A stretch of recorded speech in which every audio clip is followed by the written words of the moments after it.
Benar ya Bapa, sungguh tidak ada yang seperti Engkau ya Allah ya Tuhan kami.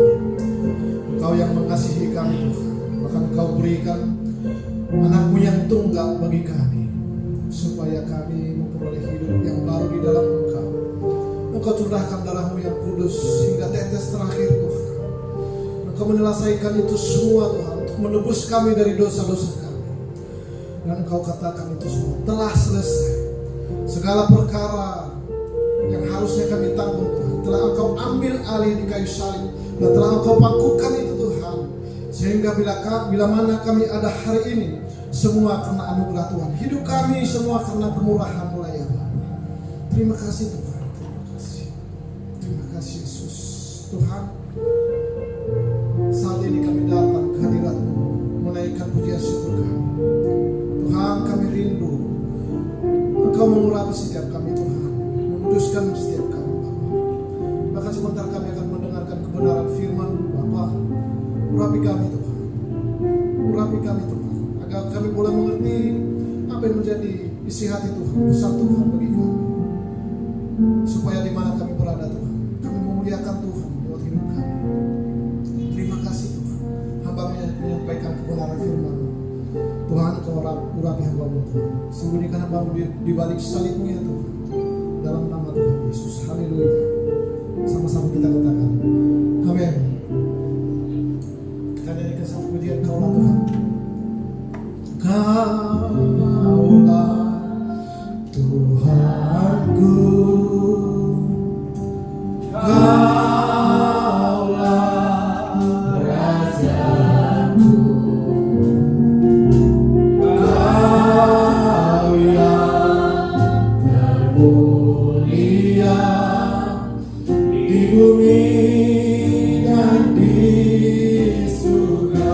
Katakan, ku sembah Kau Tuhan, ku sembah Kau Tuhan, ku sembah Kau Tuhan, ku puji, ku muliakan Namamu. Ku sembah Kau Tuhan, ku sembah Kau Tuhan, ku puji, ku muliakan. Katakan sekali lagi, katakan, Kaulah Tuhanku, Kaulah Rajaku.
Kaulah Raja. Orang yang percaya kepada Yesus, kita yakin bahwa Tuhan kita yang dahulu pernah datang 2000 lebih tahun yang lalu akan kembali dia datang untuk menjemput orang-orang yang percaya kepadanya. Dan bagi orang yang tidak percaya, tentu mereka pasti akan ditinggalkan. Nah, Saudaraku yang dikasihi Tuhan, hari ini saya ingin membagikan kebenaran firman Tuhan. Ulangan 10 ayat 12. Maka sekarang, hai orang Israel, apakah yang dimintakan daripadamu oleh Tuhan Allahmu selain dari takut akan Tuhan, hidup menurut segala jalan yang ditunjukkannya, mengasihi Dia, beribadah kepada Tuhan Allahmu dengan segenap hatimu dan dengan segenap jiwa. Amin. Silakan duduk Bapak Ibu. Apakah yang dimintakan daripadamu oleh Tuhan? Nah, yang pertama, takut akan Tuhan. Apakah maksudnya takut? Seperti yang kita pahami selama ini, mungkin karena kita takut kepada polisi misalnya. Saya kira tidak seperti itu. Tetapi rasa takut yang Tuhan maksud di sini adalah kita menghormati Tuhan. Sebagaimana kita menghormati orang tua kita, bahkan lebih daripada itu kita lebih menghormati Tuhan. Maka kata takut ini bisa lebih kita pahami adalah dengan kata taat. Taat kepada firman Tuhan, menghormati Tuhan. Kalau kita baca di ayat yang ke-20, Bapak Ibu Saudaraku yang dikasihi Tuhan, di situ dikatakan takut akan Tuhan itu seperti ini. Yang pertama itu taat, ya. Taat. Yang kedua itu adalah jalan masitiopan rohan di ibadah. Artinya kita terpikat kepada Tuhan. Bagaimana kita terpikat kepada Tuhan kalau kita tidak pernah mengalami Tuhan? Itu masalahnya. Karena saudaraku yang dikasihi Tuhan, mungkin di antara kita, ya, bahkan di keluarga kita, ketika kita menyampaikan firman Tuhan, kadang-kadang kita ditolak. Kenapa ditolak? Kamu baru lahir semalam, untuk apa kamu mengajari saya? Ya, mungkin kalau sebaya kita mungkin bisa diterima, tetapi kalau ketika kita sampaikan kepada orang yang lebih tua daripada kita, bahkan opung kita, maka mereka akan sulit menerima. Kenapa? Bahasa Bataknya, ibe hotubu katanya. Kamu baru tumbuh tadi, kamu mau mengajari aku.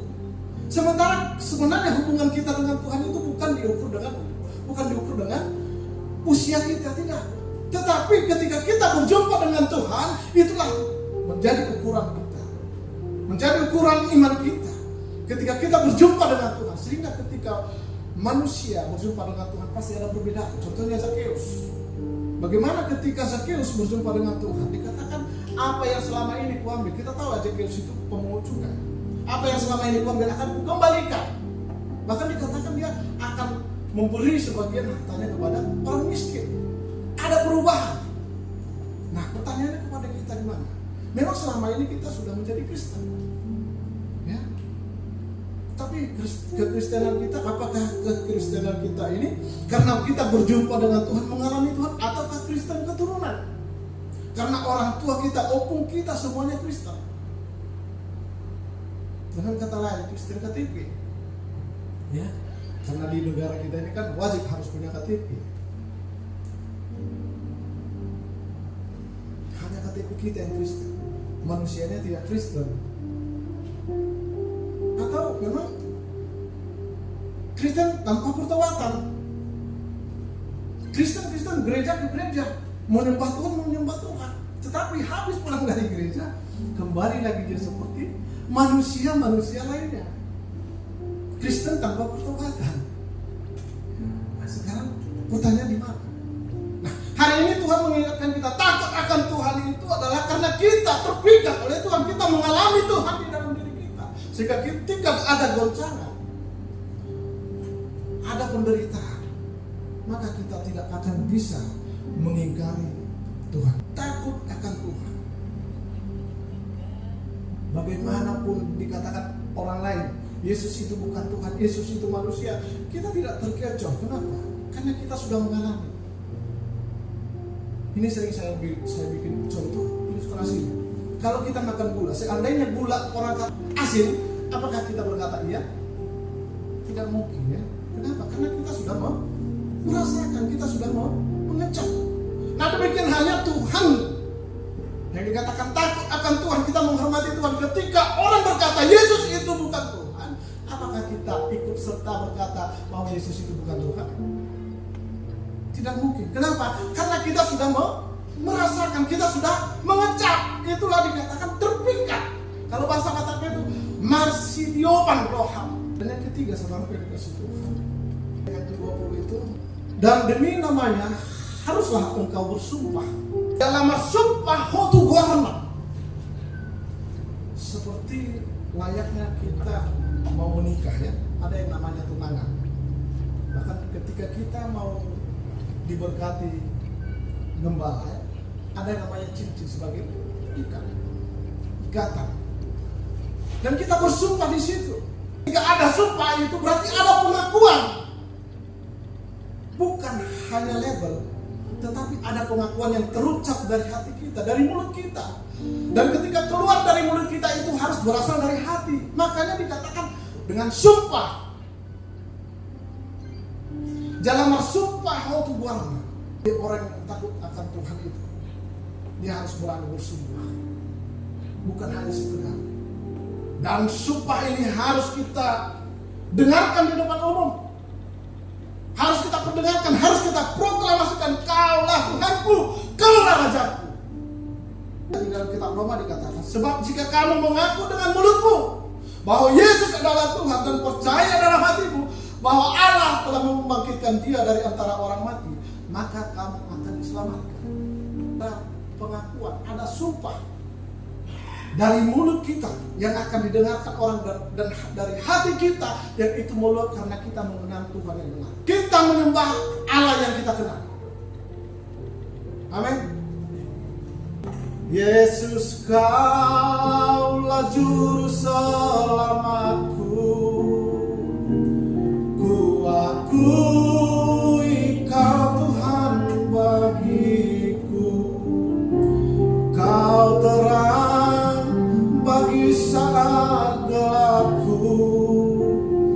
Kau pintu bagi setiap jalan. Ini saya berkata, Yesus kaulah juru selamat. Kenapa? Saya sudah merasakan Tuhan itu. Saya sudah mengecap dan saya tidak akan mengingkar. Sehingga saya berani berkata, hidupku hari ini hanya karena anugerah Tuhan. Dan saya belajar untuk takut akan Tuhan. Dengan ketiga hal itu, bersumpah, bahkan di depan umum kita harus berani bersumpah. Kita lihat bagaimana para rasul itu. Mereka bukan mati seperti manusia kalangan umum pada umumnya, ya. Tapi bahkan mereka mati martir. Ada yang digergaji ya, ada yang dipotong, ada yang disalib terbalik. Kenapa? Karena mereka sudah mengenal Yesus. Bahkan sampai mati, martir sekalipun mereka bersedia, mereka siap. Ketika ada rasa ketakutan, maka kita harus berani, jangan takut. Kenapa? Karena ada Tuhan yang senantiasa memelihara kita. Ketika kita di dalam penderitaan, di dalam kegelapan, dikatakan, Yesus kaulah terangku, Yesus kaulah jalanku. Sunat hati itu berbicara tentang bagaimana selama ini mungkin di dalam diri kita ada keangkuhan, ada keserakahan, ada kebencian, bahkan mungkin ada kesombongan.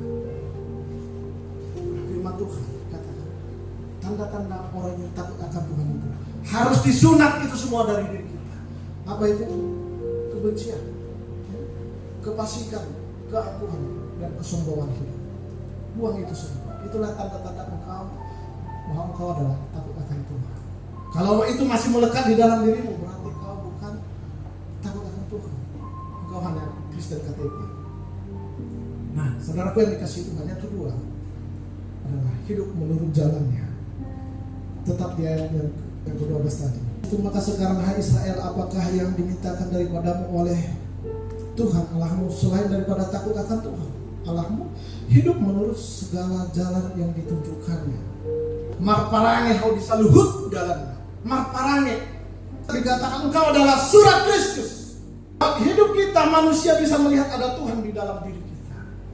Dan sebaliknya, di mana Kristen KTP itu, di mana ketika hari ini kita beribadah dan dia mungkin melakukan setiap apa yang diajarkan itu dari gereja, tetapi ketika keluar justru dia bukan memuliakan Tuhan dalam hidupnya. Tapi apa yang terjadi? Justru biar Kristen ini. Iyalah, itu Kristen itu begitu kan. Makanya tidak menutup kemungkinan banyak yang murtad. Kenapa? Kita tidak mencerminkan Kristus yang ada di dalam diri kita. Sementara Tuhan sudah memberikan Roh Kudusnya kepada kita, tapi kita melukai apa? Lewat perbuatan kita. Mohon maaf ya untuk kaum Hawa. Maaf sekali lagi. Supaya kita boleh menjadi terang, jagalah pakaian. Ya. Kenapa saya bilang seperti itu? Hari-hari ini saudara yang dikasih Tuhan, banyak yang membuat kekristenan itu ditolak. Kenapa? Karena dari pakaian kita. Kenapa? Lihat yang di luar daripada kekristenan. Ketika mereka datang beribadah, apa? Sopan nggak? Sopan. Bahkan mereka menutup. Tetapi berbeda. Roknya itu di atas lutut. Sementara di sekolah saja harus di bawah lutut. Ini harus saya sampaikan. Kenapa? Kalau kami dulu di kampung, karena saya orang kampung, orang tuaku itu mengajarkan, bahkan ketika kita duduk harus menjaga sikap. Apalagi seorang perempuan harus menjaga sikap kita duduk, jangan sembarangan. Terlebih kita orang Kristen, kita yang sudah dikuduskan menjadi anak-anak Tuhan, kita harus menjadi terang. Engkau adalah surat Kristus yang bisa dilihat oleh manusia. Lewat hidup kita nama Tuhan dimuliakan. Jangan lewat hidup kita justru nama Tuhan dicerca, sehingga kita berjumpa dengan orang lain ada sesuatu yang berbeda. Kenapa? Karena ada Kristus dalam diri kita, ada Roh Kudus yang mengingatkan kita senantiasa. Maka ketika kita berbicara kepada orang, kita memberikan damai, bukan pamula-mula bahasa Batak. Ya, hari-hari ini itu lebih hebat lagi, gosip itu kan, gosip, hoax. Kita nggak boleh ikut-ikutan di sana, karena kita anak-anak Tuhan. Karena kalau kita melakukan hal itu, maka Roh Kudus berduka di dalam diri kita. Dalam Tuhan mengajarkan kepada kita seperti ini. Firman-Mu itu adalah pelita bagi kakiku dan terang bagi jalanku. Kemanapun kita melangkah,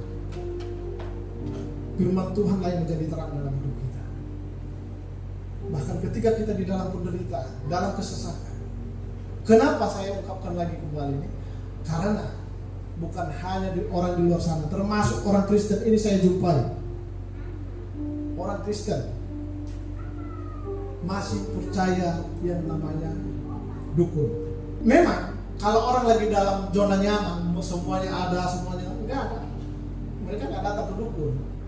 Ya, sama. Kalau orang lengkap semuanya, ada mobil, ada rumah, ada saldo tak terhingga di rekening, nggak mungkin mereka datang kepada Tuhan. Dan kenapa seperti itu? Ya semuanya ada, semuanya nyaman. Maka itu Tuhan kadang-kadang memberikan ujian kepada kita. Contohnya siapa? Abraham.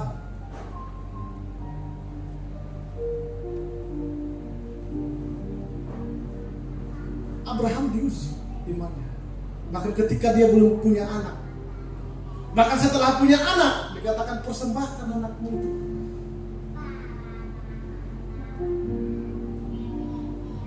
Ayub, ya, orang yang terkaya zaman itu. Bagaimana Tuhan menguji iman Ayub?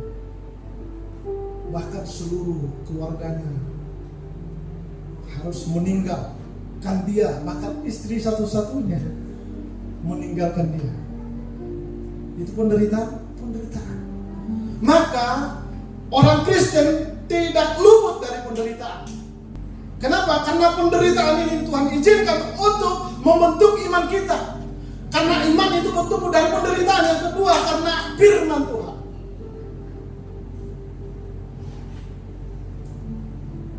Dan ini yang membuat orang kadang-kadang jauh dari Tuhan.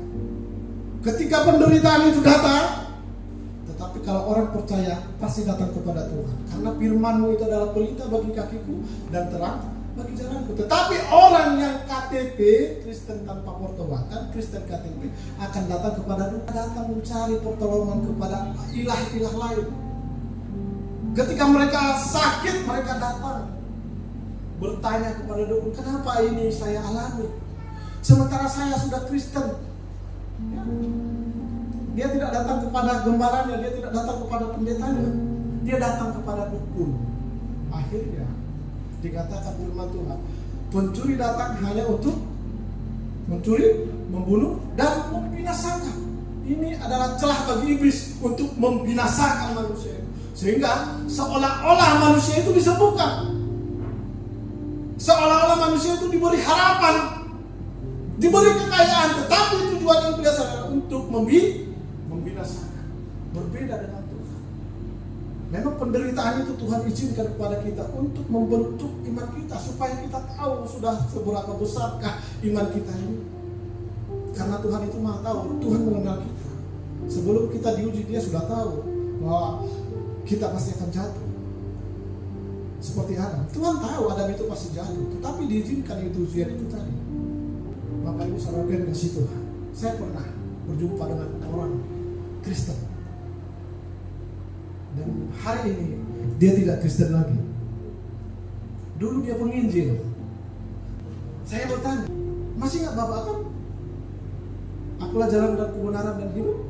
Tidak seorang pun yang datang kepada Bapak kalau tidak melalui. Ingat, Aldo hasil teman, Aldo kebenaran, aku masih ingat. Jalan Aldo aman, masih ingat. Jadi bagaimana itu memburu, saya bilang? Ya itu kan persi Kristen. Persi Kristen. Saya jadi berpikir, Pak, berarti mungkin agama-agama yang lain juga beranggapan seperti itu ya. Ya agamamu, agamamu, agamaku, agamaku, Tuhanmu, Tuhanmu, Tuhanku, Tuhanku, ya. Surgamu, surgamu, surgaku, surgaku. Percaya enggak bahwa dikatakan, akulah jalan dan kebenaran dan hidup, tidak seorang pun datang kepada Bapa kalau tidak melalui aku? Tidak. Karena itu di Kristen kami berbeda. Mari kita buka di ayat 14 yang dikatakan seperti ini. Ayat 14 dikatakan seperti ini, dan kita Ulangan 10 ayat 14 tadi. Sesungguhnya Tuhan Allahmu yang mempunyai langit, bahkan langit yang mengatasi segala langit, dan bumi dengan segala isinya. Ayat 17 dikatakan, sebab Tuhan Allahmu lah Allah segala Allah, dan Tuhan segala Tuhan, Allah yang besar, kuat dan dahsyat. Firman Tuhan katakan kepada kita hari ini bahwa hanya Allah kita, Allah di atas segala Allah, dan Tuhan di atas segala Tuhan. Maka jika orang tidak percaya kepada Allah yang disembah oleh orang Kristen, dipastikan mereka pasti binasa. Karena firman Tuhan hari ini mengingatkan kita. Maka bersyukurlah kita hari ini jika kita masih percaya kepada Tuhan.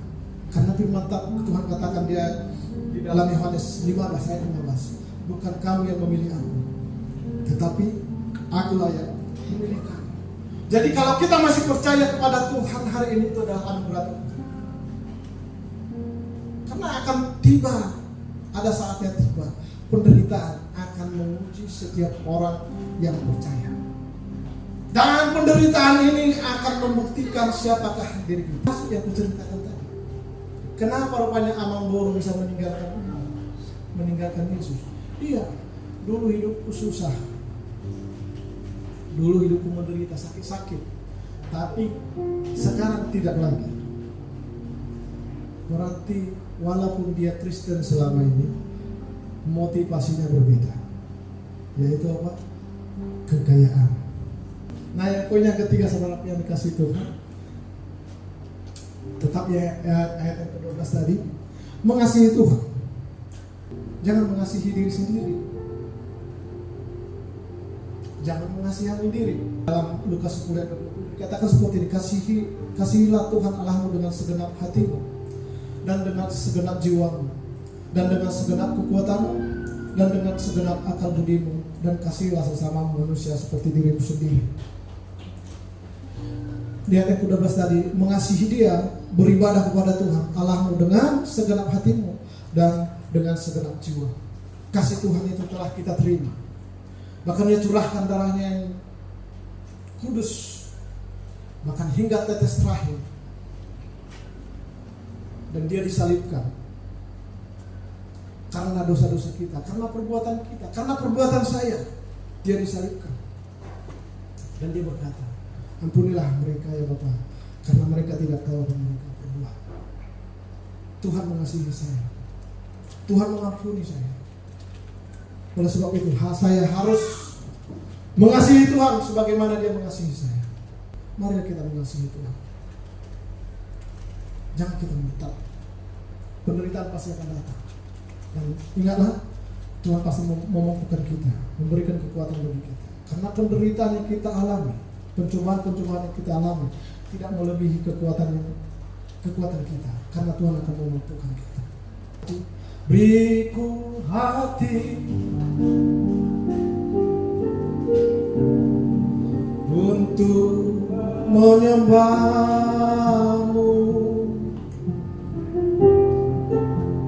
beriku hati untuk mengasihi-Mu, untuk mengasihi-Mu, beriku hati, beriku hati memuji-Mu dan mengasihi Engkau seperti wanita yang datang mengurapimu.